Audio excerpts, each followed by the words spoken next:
Hello, I'm Mark Hammett, minister of the Weber Road Church of Christ in Corpus Christi, Texas.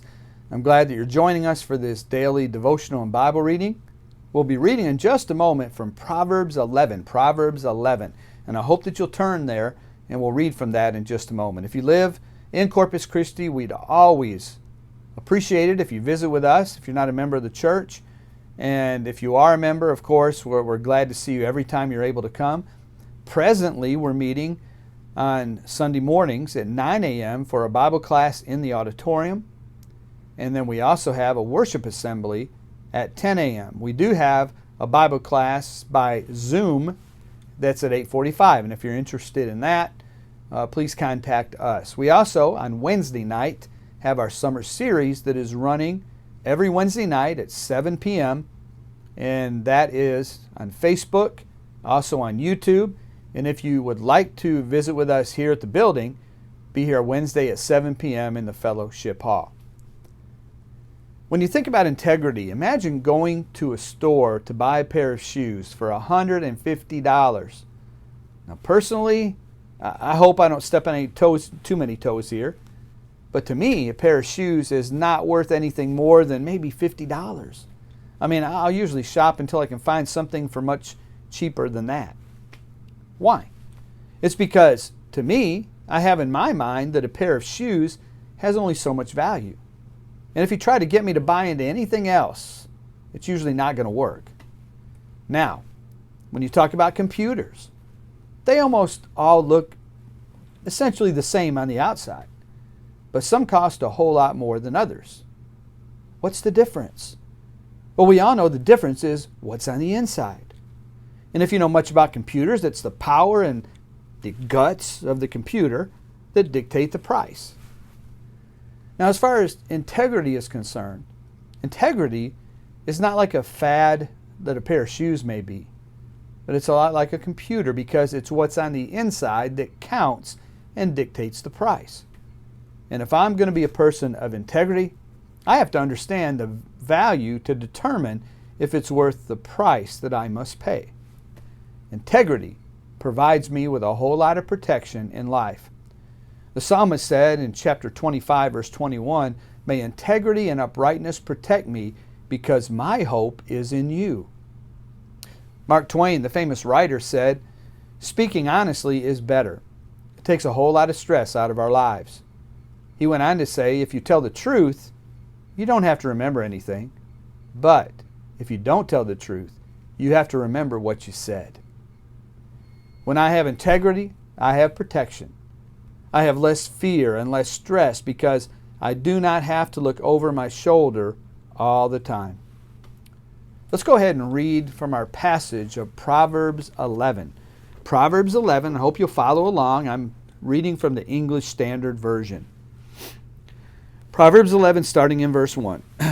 A false balance is an abomination to the Lord, but a just weight is his delight. When pride comes, then comes disgrace, but with the humble is wisdom. The integrity of the upright guides them, but the crookedness of their treacherous destroys them. Riches do not profit in the day of wrath, but righteousness delivers from death.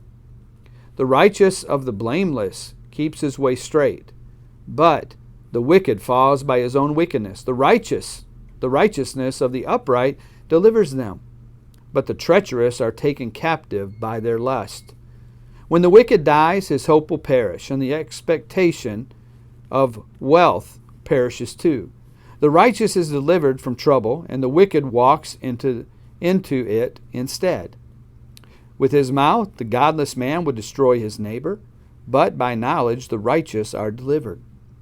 When it goes well with the righteous, the city rejoices, and when the wicked perish, there are shouts of gladness.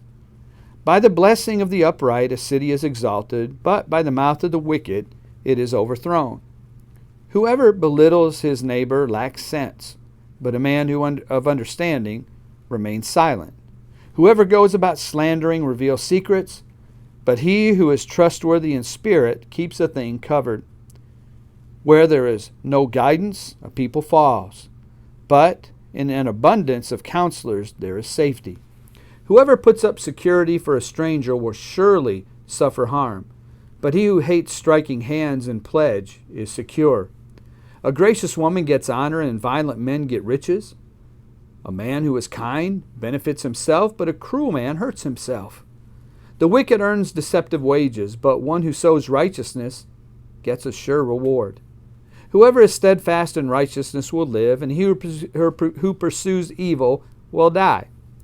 Those of crooked heart are an abomination to the Lord, but those of blameless ways are his delight.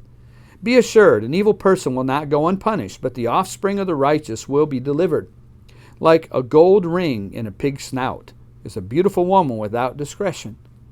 The desire of the righteous ends only in good, and the expectation of the wicked in wrath. One gives freely, yet grows all the richer. Another withholds what he should give, and only suffers want. Whoever brings blessing will be enriched, and the one who waters will himself be watered. The people curse him who holds back grain, but a blessing is on the head of him who sells it.